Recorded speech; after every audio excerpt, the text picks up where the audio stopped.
Hey everyone, and welcome back to another video. And in this video, I'm going to show you how to connect a headset to your Nintendo Switch 2. Now this video is going to be particularly useful for individuals. Let's say that you're using a Nintendo Switch 2 and you want to go ahead and connect a pair of headphones to it so you can hear the sound. How do you actually go ahead about doing so?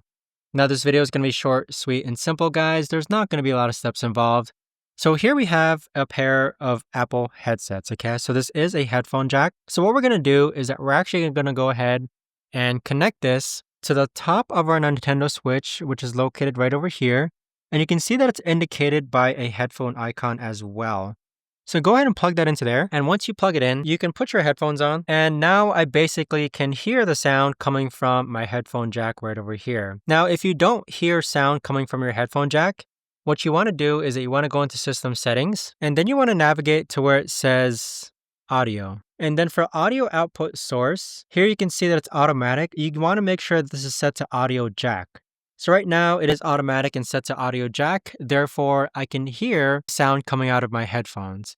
But there you have it, guys. That right there is the best and easiest way that I know of to actually go ahead and connect the headset to your Nintendo Switch 2. If you guys know of a better or easier way to actually do this, let me know in the comments down below. I would love to know. Thanks so much for watching, and I'll see you guys all in the next video.